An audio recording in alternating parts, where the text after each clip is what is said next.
Welcome to AK study notes. आप सभी दोस्तों का बहुत बहुत स्वागत करता हूं। अगर आप बीए थर्ड ईयर में हैं और आप भूगोल ले रखे हैं तो आप लोगों के लिए आज एक पेपर मैं अपलोड करवा रहा हूं जो आपके पेपर में बहुत ही महत्वपूर्ण और बहुत ही लाभदायक होगा, क्योंकि यही प्रश्न आपके सबसे ज़्यादा आपके क्वेश्चन में पूछे जाते हैं, क्योंकि पेपर नज़दीक है और अच्छे से तैयारी करने में आपको थोड़ा मज़ा भी आएगा। तो जितने भी आप सॉल्व करते जाएंगे तो क्वेश्चन के पेपर उतने ही आपको अच्छे से मिलते जाएंगे। तो ज़्यादा कुछ करने की ज़रूरत नहीं है आप लोगों के लिए। बस कुछ अपने आप को मोटिवेट करना है और कुछ स्थिति में आपको मजबूत करना है। मैं आपके लिए सॉल्व पेपर करवाऊँगा, क्योंकि पेपर में इसी तरीके से क्वेश्चन पूछे जाते हैं और अच्छे से मैं आपको बताऊँगा कैसे-कैसे क्वेश्चन के कैसे-कैसे पेपर हैं। तो दोस्तों बने रहे वीडियो के अंत तक और देखते रहिए कैसे-कैसे क्वेश्चन आपके पेपर में आए हुए हैं। तो चलिए चलते हैं आपके क्वेश्चन की तरफ कैसे पेपर आए हैं, रुक करते हैं आपके। अब आपका पहला क्वेश्चन आ गया। यहाँ पे आपका बीए थर्ड ईयर भूगोल प्रथम प्रश्न पत्र भौगोलिक विचारधाराएं। इसमें आपको मैं बताऊंगा कौन से क्वेश्चन कितने आपके अंक के आएंगे और कैसे कैसे लिखना है। तो ये सारी जानकारी आपको यहीं से प्राप्त होगी और कैसे कैसे क्वेश्चन को सॉल्व करना है। तो ये चीज़ें आपको बेहद जानकारी होगी कैसे आपको क्वेश्चन पेपर को तैयार करना है।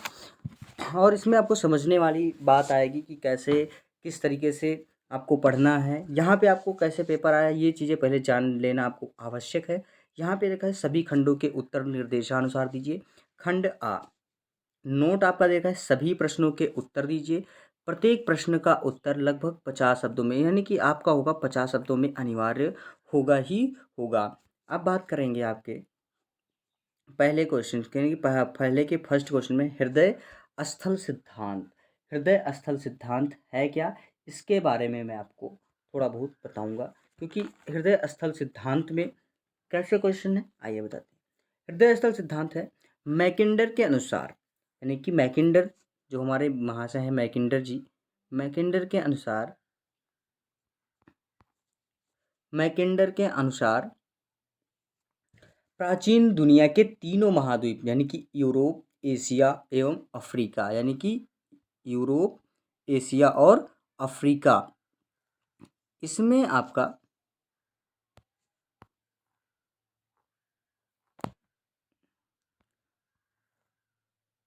मैं आपको इरेज करता हूँ उसको पहले। अब आपको यहाँ पे बताएंगे कि यानी कि यूरोप, एशिया और अफ्रीका को मिलाकर एक विश्व द्वीप बनता है। यानी कि यहाँ पे अगर बात करें तो तीन हैं आपके, कौन कौन से, यूरोप, कौन कौन से, यूरोप, आपके यूरोप हो गए, एशिया हो गए, एशिया हो गए, उसके बाद में आपका आता है अफ्रीका। ये मिला के तीनों आपके एक बृहत्तम देश बना है कि मिलकर विश्व बनता है। इस विश्वद्वीप के बाहर के क्षेत्रों को सुदूर, यानी कि सुदूर बाहरी क्षेत्र कहा जाता है। विश्वद्वीप में संपूर्ण विश्व की 25% विश्व जनसंख्या निवास करती है। विश्व के बाह्य क्षेत्रों में यहीं से जनसंख्या यहाँ प्रवासित होती रही है। विश्वद्वीप के मध्यवर्ती और आंतरिक स्थल को ही हृदय स्थल बताया गया है, यानी कि विश्व के जो मध्यवर्ती है, ये विश्व मान लो हमारे मैप हो गया पूरे भारत का, मतलब पूरे विश्व का, इसमें आपका जो बीच भाग का होता है उसी को हम क्या कहते हैं, आंतरिक, इसके आंतरिक और मध्यवर्ती क्षेत्रों को ज्ञात करने के लिए इसको हृदय स्थल बताया गया है। यह भाग सबसे कठिनाई ही से पहुँचे वाला भाग माना गया है। इसके अंतर्गत मध्य एशिया का अंतः प्रवाही प्रदेश एवं आर्कटिक प्रदेश सम्मिलित किया गया है। यह भाग एशियाई उत्तरी हिम से ढके प्रदेशों से मिलकर अरेबिया में मरुस्थलीय प्रदेशों तक फैला है। सन 1919 में मैकिंडर ने इसमें पूर्वी यूरोप, यानी कि यूरोपीय रूस को भी सम्मिलित किया। इसी प्रकार सहारा के दक्षिण मध्य अफ्रीकी भाग को भी अफ्रीकी गौड़ हृदय स्थल माना गया है। समझ में आया दोस्तों, आपको हृदय स्थल का सिद्धांत कुछ इस तरीके से आपको बताया गया है कि हृदय स्थल का सिद्धांत क्यों माना गया है। यहाँ पे आपको ये चीज़, यानी कि हमें जो पहला पॉइंट आपका क्या होता है कि जनसंख्या जो विश्व द्वीप के मध्यवर्ती और आंतरिक स्थल का हृदय जो ज्ञात करता है उसको हम हृदय स्थल का सिद्धांत मानते हैं। तो इस तरीके से आपको ये चीज़ें समझ में आई होगी। अब आपका दूसरा आता है कि संभववाद। संभववाद क्या है आपका, बहुत ही बढ़िया और बहुत ही अच्छा क्वेश्चन है आपका। संभववाद, संभववाद के संस्थापक वाइडल डीला ब्लास थे, यानी कि संभववाद के जो संस्थापक आपके हैं वो कौन है? वो है आपके वाइडल वाइडल डीला ब्लास थे। कौन थे? डीला ब्लास थे, वाइडल डीला ब्लास थे। संभववाद के अनुसार प्रकृति मनुष्य के सामने कई संभावनाएं रखती हैं, जिसमें मनुष्य अपनी आवश्यकता अनुसार चयन करता है और उसका उपयोग करता है। संभववादियों के अनुसार नहीं कि पृथ्वी, वातावरण और उसका प्रभाव नहीं, बल्कि मनुष्य का कार्य ही आरंभ बिंदु है, जिसमें सबसे महत्वपूर्ण है चयन की स्वतंत्रता। यानी कि अगर संभववाद है तो क्या होता है? चयन की स्वतंत्रता। संभववाद की विकसित करने में जीन ब्रून्स और डिमांजिया ने भी बहुत महत्वपूर्ण कार्य किए हैं। तो ये आपका होता है संभववाद। संभववाद भी आपको समझ में आया होगा। तो इस तरीके से आपका संभववाद हो गया। अब बात करते हैं आपके तीसरे क्वेश्चन की, अंधकार युग। अंधकार युग है क्या? इसमें मैं अंधकार युग के बारे में आपको थोड़ा बहुत बताएंगे कि ईसा की तीसरी, अंधकार युग किसे कहते हैं? ईसा की तीसरी युग में, यानी कि ईसा की तीसरी शताब्दी के से 12वीं शताब्दी तक का समय ईसाई धर्मावलंबी देशों में अंधेरा युग कहलाता है। यानी कि जो ईसाई की धर्मावलंबी देशों में अंधेरा युग कहलाता है। और इसका कारण यह है कि इस काल में भौगोलिक ज्ञान के क्षेत्रों में कोई उल्लेखनीय प्रगति नहीं हुई है, वरन बहुत सी धारणाओं और संकल्पनाओं पर अज्ञान का पर्दा छा गया था। पृथ्वी की आकृति को गोल के बजाय तस्तरी नुमा माना गया था, तथा मध्य में धार्मिक तीर्थस्थल यरूशलेम को रखा गया था। पृथ्वी के मानचित्र में स्वर्ग भी बनाया गया था। दूर के देशों में दैत्य और दानवों के निवास की कल्पना की गई थी। तो यही आपका अंधकार युग आपको प्रदर्शित किया जाता है। अंधकार युग को किस तरीके से माना जाता है, कुछ इस तरीके से आपको अंधकार युग के आपको क्लियर। अब बात करेंगे आपके शुद्ध भूगोल। शुद्ध भूगोल क्या है? शुद्ध भूगोल जैसे पृथ्वी तल का वर्णन राजनीतिक क्षेत्रों के बजाय प्राकृतिक क्षेत्रों के आधार पर करना, वो क्या होता है? शुद्ध भूगोल कहलाता है। यानी कि पृथ्वी तल का वर्णन राजनीतिक क्षेत्रों के बजाय, अगर हम जो पृथ्वी तल का जो राजनीतिक क्षेत्र है उसके बजाय हम अगर प्राकृतिक क्षेत्रों के आधार पर करें तो वही हमारा क्या होता है? शुद्ध भूगोल होता है। पृथ्वी के गोल पर बहुत सी श्रेणियां, जिनकी पर्वत श्रेणियां एक दूसरे के पृथक करती हैं। इस सिद्धांत को विस्तार पूर्वक लिखते हुए पृथ्वी के ग्लोब का वर्णन लिखने पर 17वीं शताब्दी में अथानासियस क्रिस्पर ने बल दिया था, परंतु उस समय विचार पर नहीं दिया गया था। 18वीं शताब्दी के मध्य इस विचार को पुनर्जागरण हुआ और शुद्ध भूगोल की विचारधारा का पालन बुआचे, गट्टेरेर, ओहमेयर और ज्यूनिन आदि भूगोलवेत्ताओं ने किया। तो ये आपका शुद्ध भूगोल हो गया। अब पांचवा आपका आता है सांस्कृतिक भूदृश्य। सांस्कृतिक भूदृश्य क्या है? अब सांस्कृतिक भूदृश्य के बारे में आपका हो कि सांस्कृतिक भूदृश्य का अर्थ होता है, यानी कि सांस्कृतिक भूदृश्य का अर्थ होता है मानव द्वारा निर्मित, कोई चीज़ मानव द्वारा निर्मित होती है उस वस्तुएं, यानी कि मानव द्वारा निर्मित भूदृश्य, यानी कि मानव प्राकृतिक दृश्य भूमि का प्रयोग करके या उसमें रूपांतरण करके उस पर अपनी कीर्तियाँ तथा आमने यानी कि अपने निवास की छाप लगा दी है। मानव और कीर्तियों सहित जो भूदृश्य बनता है उसे हम सांस्कृतिक भूदृश्य कहते हैं। अब समझ में आया आपको? यानी कि मानव और कीर्तियों सहित जो भूदृश्य बनता है उसी को हम सांस्कृतिक भूदृश्य कहते हैं। मान लो कोई हमने बनाया, मान लो कोई मीनार बनाया, तो यही हमारा क्या होता है? सांस्कृतिक भूदृश्य। यानी कि अब यह हमारा मानव और कीर्तियों से जो हमें प्राप्त हुई है वही चीज़ हमारी क्या होती है? सांस्कृतिक भूदृश्य होती है। सांस्कृतिक भूदृश्य उसी को ही कहा जाता है जहाँ पर मानव द्वारा किया गया रूपांतरण स्पष्टतः दिखाई देने के साथ साथ उस दृश्य भूमि को एक प्रमुख अंग या लक्षण बन गया हो, अर्थात उस क्षेत्र पर मानव के कार्य को स्पष्ट छाप लग गई हो, उस दृश्य भूमि को मानव अधिवास स्पष्ट दिखाई देता है। तो ये आपका होगा सांस्कृतिक भूगोल। अब बात करेंगे आपका क्रमबद्ध भूगोल। क्रमबद्ध भूगोल क्या है?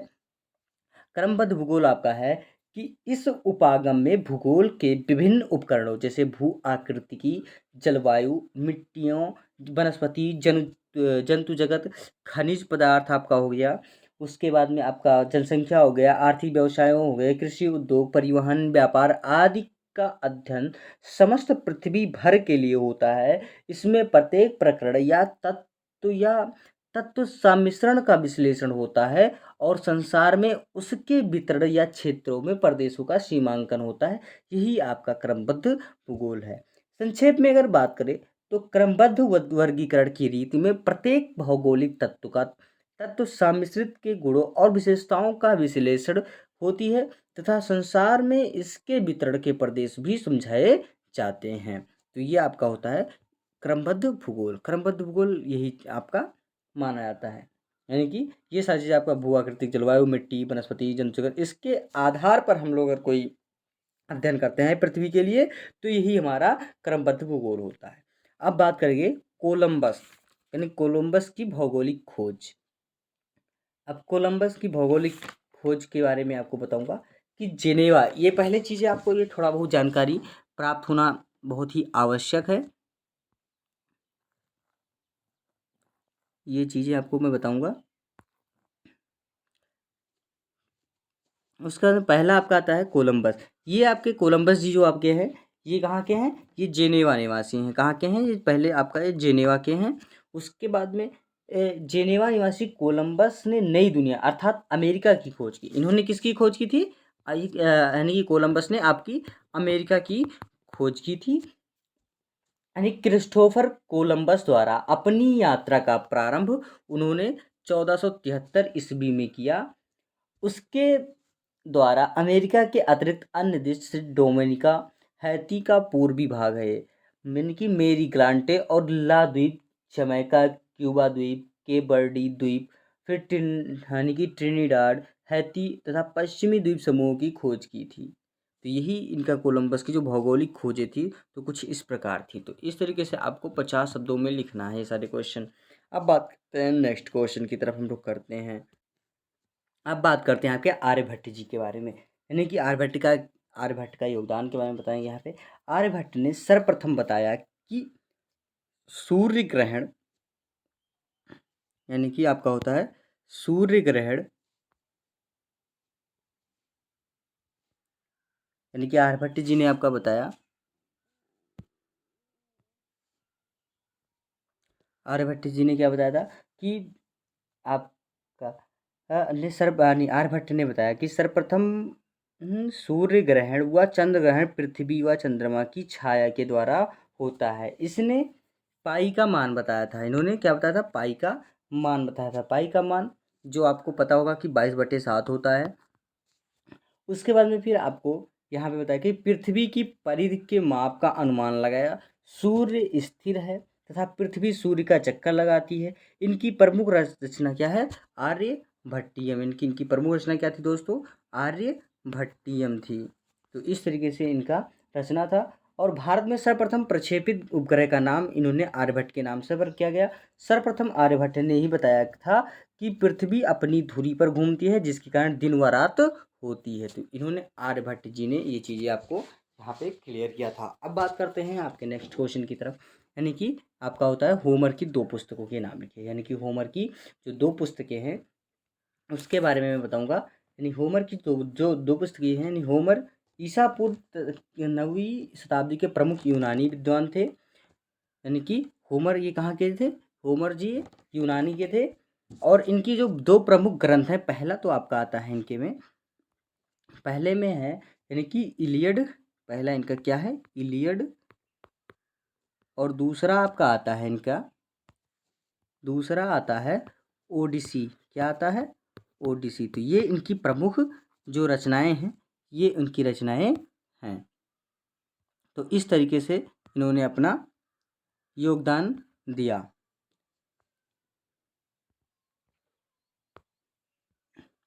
अब बात करते हैं नेक्स्ट क्वेश्चन की तरफ, यानी कि प्रादेशिक भूगोल। प्रादेशिक भूगोल के बारे में बताएंगे थोड़ा बहुत यहाँ पे आपको कि प्रादेशिक भूगोल क्या है।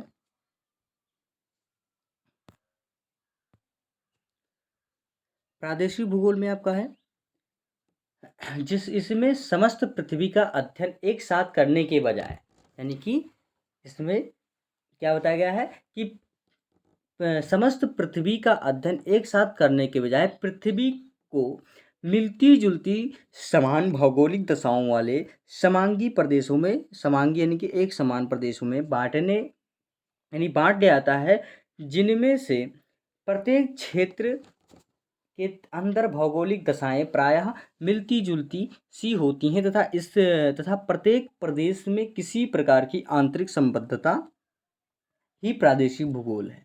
तो यही आपका क्या है दोस्तों, प्रादेशिक भूगोल है। तो इस तरीके से आपका ये यानी कि शार्ट आंसर का यानी कि आपका जो शार्ट क्वेश्चन था वो आपका कंप्लीट हुआ। तो ये चीज़ें आपको समझ में आई होगी दोस्तों। आशा करते हैं कि आप लोग को तो समझ में आया होगा। अगर नहीं समझ में आया होगा तो आप लोग ज़रूर दोबारा वीडियो को ज़रूर देखिए, क्योंकि इस तरीके से पेपर में पूछे जाते हैं क्वेश्चन।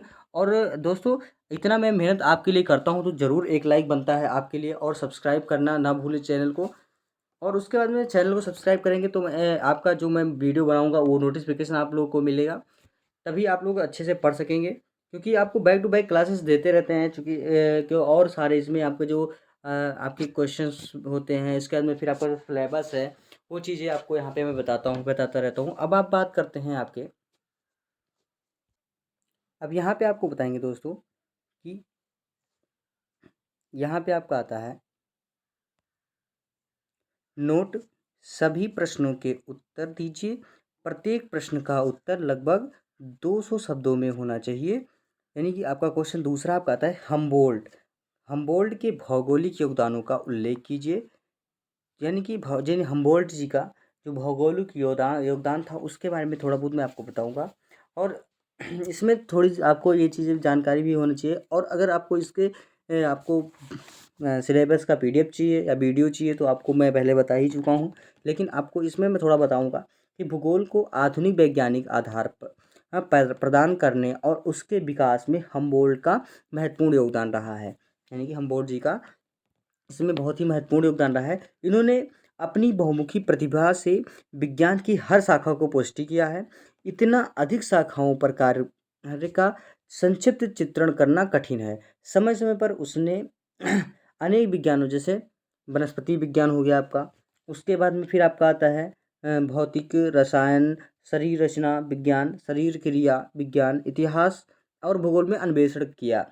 वह बहुमुखी प्रतिभी व्यक्ति था, यानी कि वो बहुमुखी प्रतिभा व्यक्ति का था। बहुत से ज्ञान इनके इस बात के ऋणी हैं कि उसने उन विज्ञानों तथा अन्य नई सूझें प्रदान की थी। वह आधुनिक भूगोल और यानी कि आधुनिक का प्रवर्तक एवं संस्थापक माने जाते हैं। हम्बोल्ट जी की प्रतिभा उनके भ्रमण एवं अन्वेषण के फलस्वरूप विकसित हुई थी। अब बात करते हैं उनके भौगोलिक, यानी कि हेडिंग आप लिखेंगे भौगोलिक अन्वेषण का कार्य, यानी भौगोलिक अन्वेषण का कार्य। तो हम्बोल्ट जी ने अनेक क्षेत्रों में मौलिक एवं बहुमूल्य योगदान दिए। विभिन्न विषयों के प्रतीकात्मक अध्ययन में इन्होंने सदैव प्राकृतिक एवं जैव घटनाओं के क्षेत्रीय संबंधों पर जोर दिया। फिर उसके बाद इन्होंने वनस्पति के क्रमबद्ध अध्ययन के आधार पर इन्होंने वनस्पति अध्ययन की नींव डाली। इन्होंने बताया कि वनस्पति जलवायु तथा पूर्णता प्रभावित हैं। इसी प्रकार इन्होंने भूगोल की महत्वपूर्ण संकल्पना का प्रतिपादन किया। इन्होंने लिखा है कि पृथ्वी संपूर्ण जीवन तत्व है, इसके विभिन्न तत्वों में क्षेत्रीय अंतर संबंध है। हम्बोल्ट जी ने भूदृश्य का वर्णन किया। इनकी धारणा संपूर्ण भूदृश्य पर थी। उन्होंने मानव तथा उसके कार्यों का भूदृश्य का प्रमुख अंग माना है। हम्बोल्ट जी प्रकृति की एकता तथा प्राकृतिक कार तत्वों में विश्वास करते थे। उन्होंने प्रथम बार कालमापी का प्रयोग किया था। वायुदाब मापी की सहायता से ऊंचाइयां नापी थी। अमेजन और इनकी क्षेत्र में 200 से अधिक, यानी कि 200 से अधिक खगोलीय स्थितियां निश्चित करके भूभागों का मानचित्र बनाया था। भौगोलिक नमूने पर एकत्र किए थे। लोगों की सकल सूरतों और आदतों पर टिप्पणियां लिखी थी। तो ये उनके टॉपिक थे। और आर्थिक तथा सामाजिक दशाओं में प्रलेख इकट्ठे किए थे। हम्बोल्ट जी प्राकृतिक क्रियाओं में प्रेक्षण में गहरी रुचि रखते थे। फिर उन्होंने फॉरेस्टर की अन्वेषण विधि की चोटी तक पहुंचा दिया था। भूगोल का कोई ऐसा क्षेत्र नहीं था जिसने उनकी जिज्ञासा का जागृत ना किया हो। फिर उनकी अध्ययन विधियां क्या हैं? इसको बारे में मैं बताऊंगा। अध्ययन विधियाँ क्या है? हम्बोल्ट जी ने अध्ययन की 5 विधियों का महत्वपूर्ण माना था। कौन कौन सी? पहला था उनका, फर्स्ट था उनका क्या, बताता हूँ इनका फर्स्ट क्या था, इसको मैं थोड़ा क्लियर कर देता हूँ, फिर मैं आपको बताता हूँ रफ करके। इनका पहला था क्या? अनुभाविक विधि। पहला था इनका क्या? अनुभाविक विधि, इस तरीके से इनका। फिर इनका दूसरा था, क्रमबद्ध विधि। क्या था? क्रमबद्ध विधि। तीसरा इनका आता है तुलनात्मक विधि। इनका तीसरा क्या आता है? तुलनात्मक विधि। चौथा आता है पूरी शुद्धता का प्रत्येक प्रक्रिया में सूचनात्मक पालन करता। और पांचवा इनका आता है मानचित्रण, यानी कि पांचवा इनका आता है क्या? मानचित्रण का कार्य। तो इस तरीके से इन्होंने अपना योगदान, जो इनकी रुचियाँ थी, तो कुछ इस तरीके से इन्होंने कार्य किया। अब बात करते हैं, अब ये इनकी जो भौगोलिक संकल्पनाएं थी उनके बारे में थोड़ा बता दें आपको कि इनकी भौगोलिक संकल्पनाएं क्या थी। इनके पहले हम्बोल्ट जी ने भूगोल की 7 पक्षीय संकल्पना का प्रतिपादन किया था, जिसके आधार पर भूगोल का विकास होता रहा है। पहला आता है पृथ्वी तल का अध्ययन मानवीय निवास के रूप में, यानी कि उन्होंने जो क्या था, पहला उनका जो हेडिंग आता है लिखने के लिए आपको कि पृथ्वी तल का अध्ययन मानवीय निवास के रूप में। इनका आता है हम्बोल्ट के अनुसार, यानी कि हम्बोल्ट जी के अनुसार पृथ्वी तल का अध्ययन मानव निवास के रूप में किया जाता है। यद्यपि उन्होंने मानव एवं प्रकृति के पारस्परिक संबंध में प्रकृति का महत्वपूर्ण माना, किंतु मानव में अध्ययन को भी बताया, क्योंकि पृथ्वी तल का अध्ययन मानव संदर्भ से ही अपेक्षित होता है। तो इस तरीके से इनका यह है। फिर इसका में दूसरा आता है इनका कि संसार के स्थानिक वितरणों का विज्ञान है। हम्बोल्ट जी के मतानुसार कहा गया है कि भूगोल संसार के क्षेत्रीय वितरणों या स्थानिक वितरणों का विज्ञान है। भूगोल की यह संकल्पना ही इसे अन्य विज्ञानों से अलग एवं स्वतंत्र विषय के रूप में प्रतिष्ठित करती है। फिर तीसरा आता है सामान्य भूगोल ही भौतिक भूगोल है, यानी कि उन्होंने कहा है कि सामान्य भूगोल ही भौतिक भूगोल है। यानी हम्बोल्ट जी ने भौतिक भूगोल के लिए सामान्य भूगोल का प्रयोग करते थे और उनके अंतर्गत मानव के अध्ययन को भी सम्मिलित करते थे। हम्बोल्ट एक विश्व रचना विज्ञ थे, यानी कि वैज्ञानिक थे। उन्होंने कॉस्मोग्राफी के 2 भाग किए थे। प्रथम भाग में खगोल की था, द्वितीय भाग में संबंधित अध्ययन था। यानी कि भौतिक भूगोल का सामान्य बताते हुए उन्होंने कहा था कि भौतिक भूगोल का भूदृश्य जीवधारी और निर्जीव के प्रत्यय बीच के संबद्ध श्रृंखला का अध्ययन करते हैं। तो इस तरीके से इनका।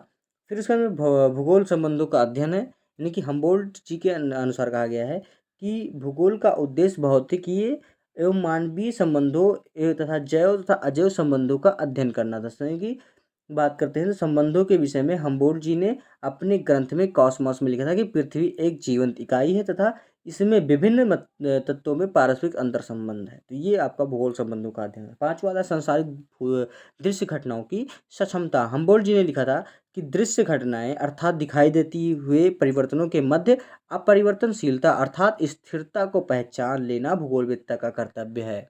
छठवां फिर आता है इनका कि दृश्य घटनाओं का विषमांगता, यानी कि इस तरीके से इनका डिवाइड जो हुआ है, पहले में दूसरे में 7 तरीके से इनका माना गया है। यानी कि छठवां आता है कि दृश्य घटनाओं की विषमांगता। हम्बोल्ट जी ने अन्य क्रमबद्ध विज्ञानों को भूगोल का अंतर स्पष्ट करते हुए बताया था कि क्रमबद्ध विज्ञानों का अध्ययन की जाने वाली दृश्य घटनाएं परस्पर समांगता एवं समरूपता है, परंतु भूगोल में अध्ययन की जाने वाली दृश्य घटनाओं की विषमांगता होती। सातवां आता है प्रकृति की एकता। हम्बोल्ट जी का मत था कि समस्त प्रकृति में एकता होती है और एकता का अध्ययन भूगोल में किया गया है। उन्होंने अपने ग्रंथ कॉस्मस में लिखा था, ये चीज़ें आपको पहले बताई, प्रकृति एक महत्वपूर्ण इकाई है जो जीवन प्राण द्वारा चेतन सजीव है। तो इस तरीके से उन्होंने अपना जो प्रकृति की एकता के बारे में बताया है। और उसके बाद फिर थोड़ा एक टॉपिक और उन्होंने लिखा है कि दक्षिण अमेरिका की खोज पूर्ण यात्रा का प्रसंग देते हुए हम्बोल्ट जी ने बालजोगेन का एक पत्र में लिखा था कि उत्तरी ध्रुव से दक्षिणी ध्रुव तक केवल एक आत्मा ही समस्त प्रकृति का सजीव किए हुए हैं। केवल एक ही जीवन पत्थरों, पेड़ पौधों और जंतुओं एवं स्वयं मनुष्य की ओत प्रोत में है। तो इस तरीके से इन्होंने अपना जो हम्बोल्ट की भौगोलिक योगदान था ये उन्होंने आपको ये सारी चीज़ें बताई थी उसमें। अब बात करते हैं भूवैन्यासिक यानी कि क्या है,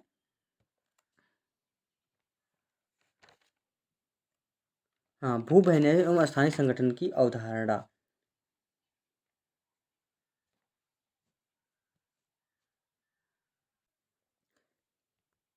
अथवा वाले क्वेश्चन में आपको आता है कि भूवैन्यासिक या स्थानिक संगठन की अवधारणा को स्पष्ट कीजिए। इसमें बताया गया है कि भूवैन्यासिक संगठन की संकल्पना प्रकृति और मानव कार्यकलाप के अंतर संबंधों के विश्लेषण पर आधारित है। अब इसे सैद्धांतिक दृष्टि से सिर्फ अंतर संबंध मार्ग दर्शाने के बजाय मानव वातावरण तंत्र के रूप में देखने को प्रवृत्ति बढ़ी। साथ ही वातावरण को सही रूप से समझाने के लिए किसी प्रदेश के मानव समुदाय द्वारा वातावरण को किस रूप से समझाता है, इसे जानने की चेष्टा होने लगी। इसे औपचारिक दृष्टिकोण कहा गया। इस प्रकार 1960 के दशक में, यानी कि 1960 के दशक में भूगोल कई दिशाओं में बिखरने लगा। जिस बिखराव की प्रवृत्ति यानी कि प्रवृत्ति को रोकने की संयुक्त राज्य में नेशनल अकेडमी ऑफ साइंस द्वारा गठित भूगोल समिति ने काफ़ी विचार विमर्श के पश्चात 1970 ईस्वी में भूगोल की निम्न परिभाषा दी है। यानी कि क्या परिभाषा दी कि भूगोल भूवैज्ञानिक संगठन के प्रतिरूप एवं प्रक्रिया का अध्ययन करने वाला विषय है।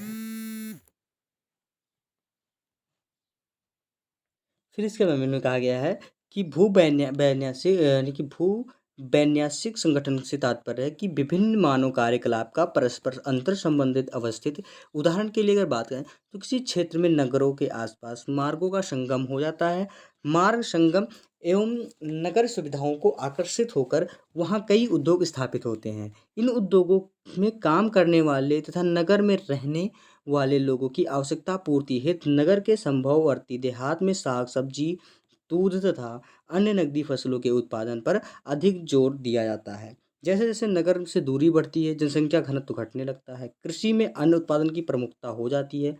फिर जैसे जैसे दूसरे नगर के प्रभाव क्षेत्रीय समीप यानी कि क्षेत्रीय समीप आने लगता है, हर आर्थिक कार्य में गहनता बढ़ जाती है। तो इस तरीके से आपको यहाँ पे थोड़ा बहुत जानकारी मैं आपको दूंगा।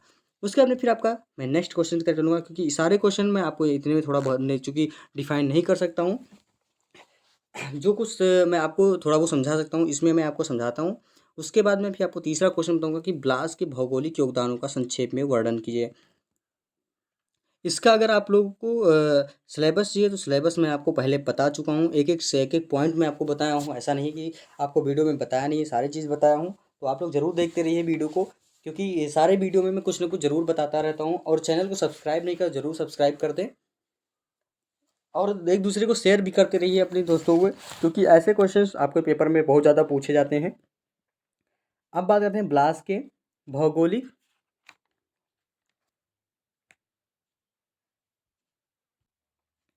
अब आपका आता है डीबला, यानी कि डीला ब्लास की भौगोलिक योगदानों को संक्षेप में वर्णन कीजिए। डीला ब्लास के बारे में थोड़ा बहुत बताऊंगा कि फ्रांस में, पहली चीज़ तो ये जानी कि फ्रांस में भूगोल के विकास का बहुत कुछ श्रेय विडाल डीला ब्लास को जाता है। यानी कि विडाल डीला ब्लास को जाता है। ब्लास का महत्वपूर्ण लेख उसके द्वारा स्थापित एनल्स डी जियोग्राफी नामक शोध पत्रिका में समय समय पर प्रकाशित होते रहे हैं। इनमें निम्न 3 लेख बहुत ही चर्चित एवं भूगोल विचारधारा के प्रभावकारी सिद्ध हुए हैं। पहला तो आता है इनका, इनकी पहला जो आपका आता है इनका, वो सामाजिक तथ्यों के भौगोलिक आधार पर 1902 ईस्वी में आता है। फिर दूसरा इनका यानी कि मानव भूगोल में विशिष्ट जीवन में पद्धति 1911 ईस्वी की। तीसरा आता है भूगोल के विशिष्ट लक्षण 1913 ईस्वी में। फिर इनका अन्य लेखों के अतिरिक्त ब्लास जी की जो कीर्तियाँ हैं उनका क्या है, पहला है यूरोप का ऐतिहासिक एवं भौगोलिक एटलस, यानी 1894 में प्रकाशित हुआ। फिर फ्रांस का भूगोल जो है वो 1930 ईस्वी में प्रकाशित हुआ। फिर पूर्वी फ्रांस 1917 ईस्वी में इनका वो हुआ था प्रकाशित। फिर ब्लास जी के सभी महत्वपूर्ण लेखों एवं विचारों को प्रकाशन के मरणों उपरांत पुस्तक मानव भूगोल के सिद्धांत में 1921 ईस्वी में हुआ। इस पुस्तक में विभिन्न अध्यायों ब्लास की भौगोलिक संकल्पनाओं पर प्रभाव पड़ता है। इस पुस्तक के अध्याय में निम्नवत है। पहले तो प्रस्तावना आता है। प्रस्तावना में इन्होंने क्या लिखा था कि मानव भूगोल का अर्थ एवं उद्देश्य। मानव भूगोल की समीक्षा, सार्वभौमिकता, एकता, भौगोलिक परिवेश की संकल्पना, मानव द्वारा भौगोलिक परिवेश में एक भौगोलिक कारक के रूप में मानव है। अध्याय 1 में आता है इनका कि मानव विश्व वितरण, सामान्य दृष्टि, मानव का विकास, एशिया अफ्रीका का मानव पुंज, भूमध्य सागरीय क्षेत्र। तो ये अध्याय 1 के अंतर्गत आता है। अध्याय 2 के अंतर्गत आता है कि सभ्यता के प्रतिरूप, मानव समुदाय का भौगोलिक परिवेश से संबंध, उपकरण तथा पदार्थ, भोजन यानी कि निर्माण सामग्री, फिर उसके बाद में मानव संस्थान, सभ्यता का विकास। अध्याय 3 में परिसंचरण, परिवहन के साधन, जलमार्ग, रेलमार्ग, समुद्र। तो इनकी फिर भौगोलिक संकल्पनाएं थी। पहला था इनका कि यानी कि ब्लास के अनुसार भूगोल के अध्ययन का मुख्य लक्ष्य था कि मानव तथा उनके परिवेश अर्थात उनके चारों ओर फैले वातावरण के घनिष्ठ संबंध पर ध्यान केंद्रित करना। फिर दूसरा इनका था इस उद्देश्य की पूर्ति के लिए ब्लास क्षेत्रीय समाकलन में विश्वास करते थे। क्षेत्रीय समाकलन में के तात्पर्य था इस तत्वों पर जो एक ही क्षेत्र में साथ साथ पाए जाते हैं तथा दूसरे को प्रभावित करते हैं, ध्यान केंद्रित करने से उस क्षेत्र को विशिष्ट स्वरूप स्पष्ट होता है और इसी स्वरूप को उस क्षेत्र के मानव उसके परिवेश में संबंध झलकता है। फिर तीसरा सार्वभौमिक एक सूत्रता। ब्लास जी का सार्वभौमिक एक सूत्रता पे विश्वास करते थे। इस सिद्धांत के अनुसार पृथ्वी तल पर पाए जाने वाले ये सभी पदार्थ एवं तत्व की किसी न किसी प्रकार एक दूसरे से जुड़े हुए हैं। फिर चौथा विशिष्ट जीवन पद्धति। इनका विशिष्ट जीवन पद्धति था कि ब्लास जी ने अपने 1902 में प्रकाशित सामाजिक तथ्य के भौगोलिक आधार पर तथा 1911 में प्रकाशित विशिष्ट जीवन पद्धति नामक लेखों में अपनी इस संकल्पना पर प्रकाश डाला है। विश्व में सार्वभौमिकता एक सूत्रता होते हुए हर क्षेत्र में मानव समुदाय अपनी विशिष्ट जीवन पद्धति विकसित करता है। ब्लास के अनुसार एक ही प्रकार के वातावरण में विभिन्न प्रकार समुदायों यानी विभिन्न जीवन पद्धति अपनाया जाता है।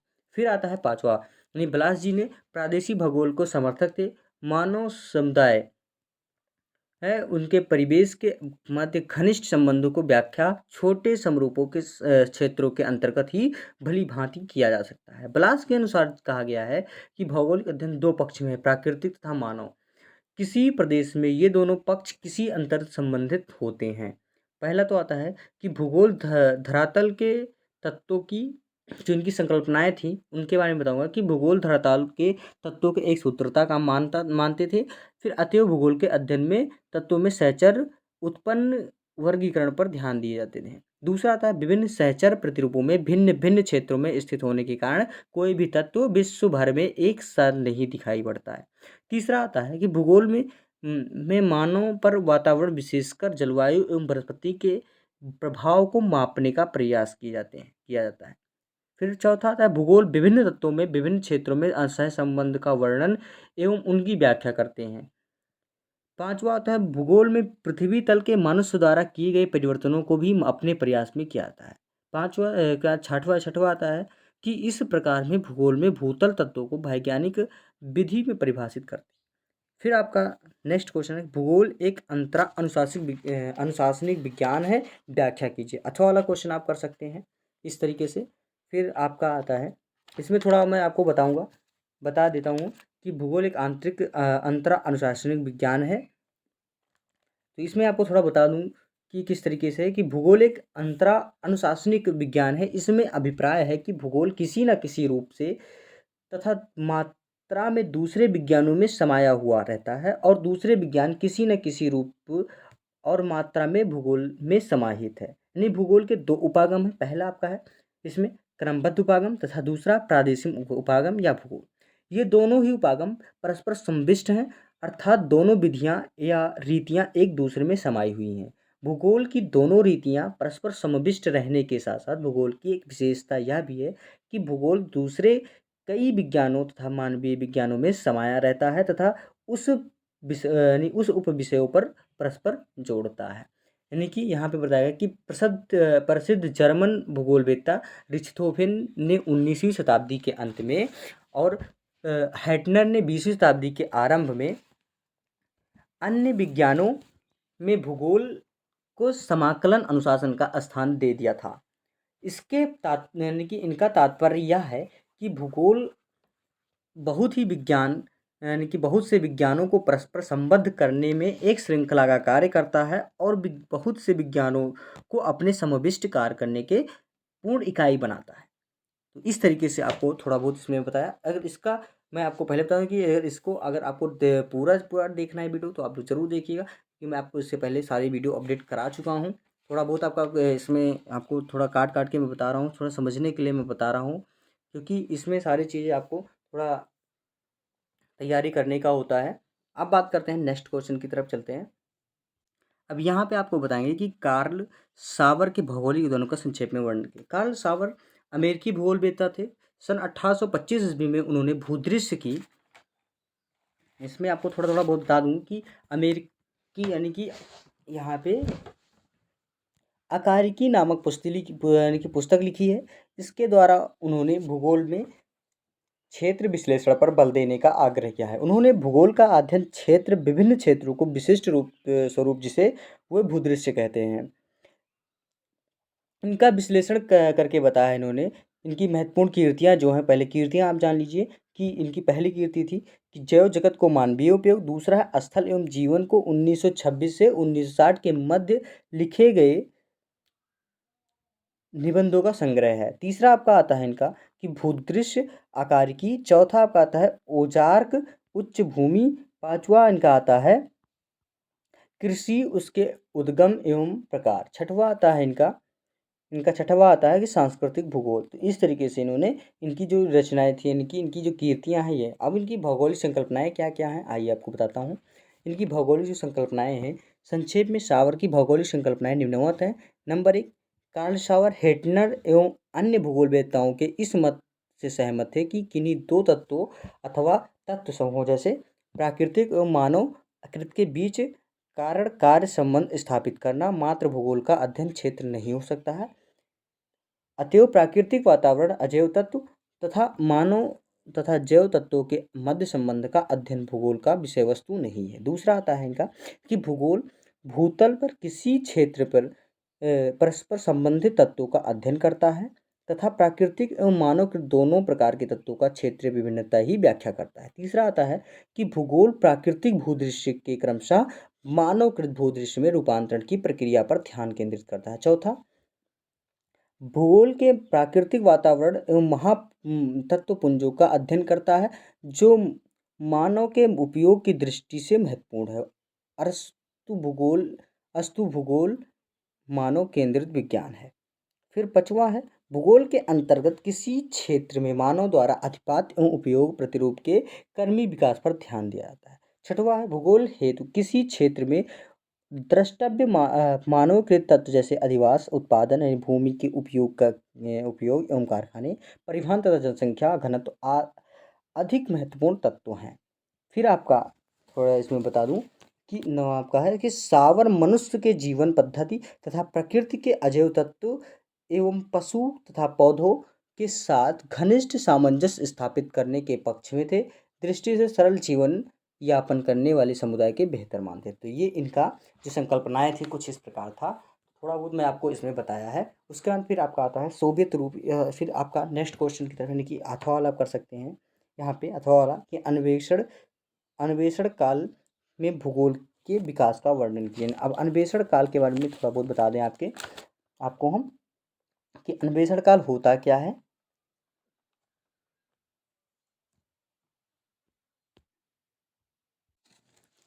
इसमें आपको बताएंगे 13 से 17 यानी कि 13वीं शताब्दी से 17वीं शताब्दी का काल अन्वेषण युग का काल कहलाता है।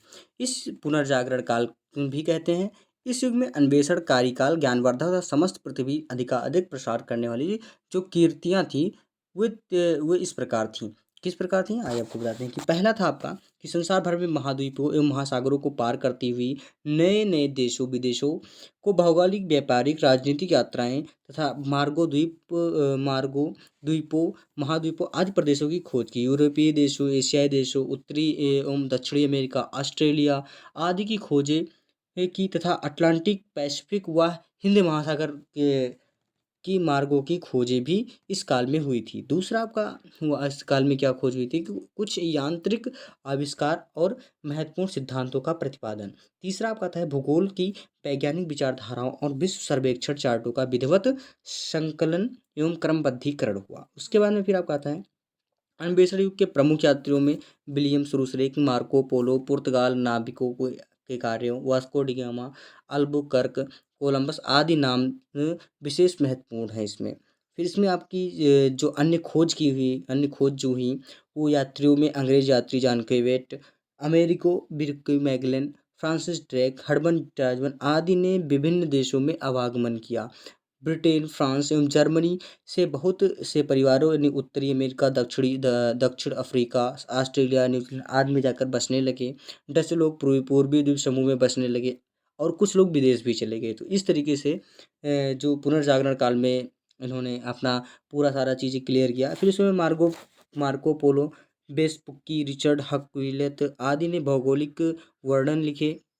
गाइल्स फ्लेचर, रामुंजियो ग्रेबे आदि ने यात्राओं के साथ संकलित क्रियाएं किए। वरेनियस तथा कारपेंटर ने विश्व भूगोल लिखा। मार्केटर तथा आर्वेस्टेल ने मानचित्र यथासंभव शुद्ध भूगोल बनाने का प्रयास किया। क्लूबेरियम ने विश्व भूगोलांक पुस्तक लिखी। तो इस तरीके से जो अन्वेषण काल यानी कि इन्हें जो हम पुनर्जागरण काल कहते हैं, तो इस तरीके से आपका अन्वेषण काल रहा। फिर आपका मैगलन की प्रसिद्ध भौगोलिक यात्राओं का वर्णन बताएंगे इसमें थोड़ा बहुत।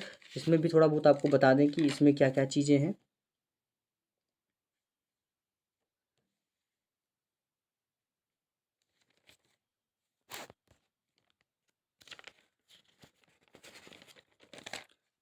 हाँ, मैगलन जी के बारे में थोड़ा बहुत बता दें आपको कि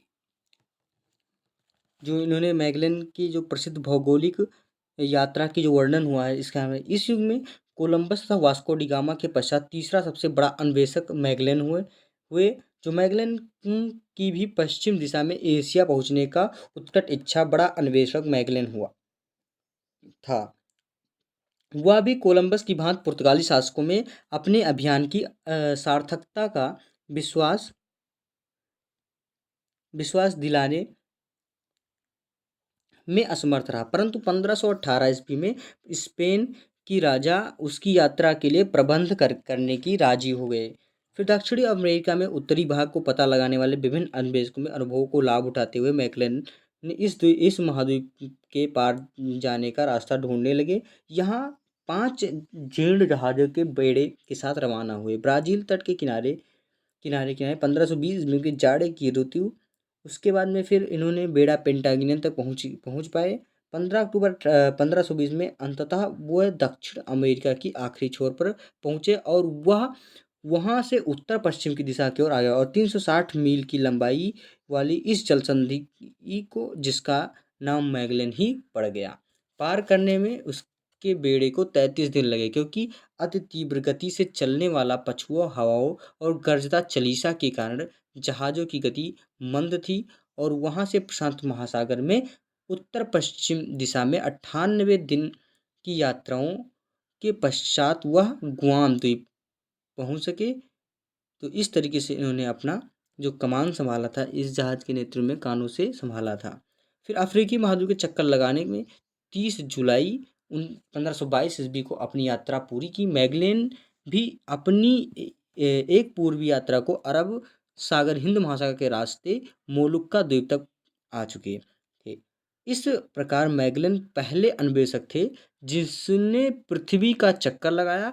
पृथ्वी की इस परिक्रमा के साथ ही इस बड़े अन्वेषक यात्रा युग को अंत हो गया और अब पृथ्वी के गोल की निसंदेह सिद्ध हो गई। तो इस तरीके से मैगलन जी ने पूरा इन्होंने सिद्ध कर दिया। अब इसमें आपको बताएंगे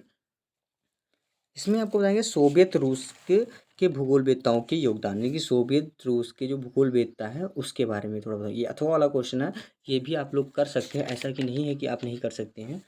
यहाँ पे थोड़ा बहुत आपको बताएंगे, ज़्यादा तो कुछ नहीं बता पाएंगे लेकिन थोड़ा बहुत आपको बता देंगे हम इसमें भी। सोवियत रूस में 9वीं शताब्दी से 19वीं शताब्दी के तक भौगोलिक ज्ञान के विकास के मुख्य साधन यात्रा का अन्वेषण थे। 18वीं शताब्दी में रूसी भूगोलवेत्ताओं ने भौगोलिक वर्णन के साथ मानचित्र बनाने का आरंभ कर दिए थे। प्रमुख रूसी भूगोलवेत्ता लोमोनोसोव और डोकोचाएव तथा आईपी जिरासिमोव थे। 19वीं शताब्दी में पूर्वार्ध में लगभग 40 रूसी खोज यात्राएं संसार के विभिन्न भागों में की गई थी। इनमें बहुत सी यात्राएं अन्वेषणकारी थीं। उसके बाद में फिर क्रूजेसर्त और लियान्स्की ने आदि खोजकर्ताओं में नए द्वीपों को खोज निकाला था, जो आपका बोलिंग सेरिन और लार्डो ने 1821 इक्यावन 19 से 21 में अंटार्कटिका और महाद्वीप की यात्रा की थी। महासागरीय विज्ञान के प्रेक्षण किए थे। 1845 ईस्वी में रूसी भौगोलिक सोसाइटी की स्थापना हुई थी, जिसके बाद बड़ी बड़ी अन्वेषणकारी की खोज यात्राएं हुई थी। अब इन जिनके द्वारा रूस का उत्तरी साइबेरिया, मध्य साइबेरिया, तो इस तरीके से इन्होंने अपने मंगोलिया का अध्ययन भी किया था। उसके बाद में फिर आपका आता है रूस में भूगोल के विभिन्न पक्षों का विकास, किस तरीके से उन अलग अलग पक्षों में विकास हुआ। तो यहाँ पे आपको रूसी भौगोलिक सोसाइटी का तत्वाधान में भूगोल के विभिन्न पक्षों का विकास हुआ था। बहुत से रूसी विद्वानों को भूगोल, प्रादेशिक भूगोल, भौतिक भूगोल व भू आकृति विज्ञान, जल विज्ञान, महासागरीय विज्ञान, सरोवर विज्ञान, हिम विज्ञान, वनस्पति विज्ञान, जलवायु विज्ञान आदि के विकास में महत्वपूर्ण भूमिका की अदा की थी। फिर हमें रूसी समाजवादी क्रांति के बाद रूसी भूगोलवेत्ताओं ने भूगोल के विभिन्न निम्न पक्षों पर बल दिया। पहला था कि प्राकृतिक वातावरण अर्थात पृथ्वी तल को घेरने वाली अंतर संबंधित प्राकृतिक घटनाओं की संपूर्णता का अध्ययन करना। दूसरा, जनसमूहों की जनसंख्या का अध्ययन। तीसरा आता है उत्पादन का अध्ययन तथा चौथा आता है प्राकृतिक वातावरण तथा मानवीय क्रियाओं के संबंध का अध्ययन आदि। तो इस तरीके से आपका ये सोवियत रूस के भूगोलवेत्ताओं के जो योगदान दिए थे उसके बारे में बताया। यानी कि आप चाहे ये कर सकते हैं, चाहिए, यानी कि मैं आपको धीरे धीरे सारे क्वेश्चन बताता रहता हूँ, फिर आपको बताऊंगा आगे। नेक्स्ट क्वेश्चन की तरफ चलते हैं। यहाँ पे बात करेंगे भूगोल में एलडी स्टाम्प के भौगोलिक योगदानों का वर्णन संक्षेप में बताइए कि सर लॉरेंस डडले स्टाम्प की शिक्षा भौमिकी और भूगोल दोनों में हुई थी।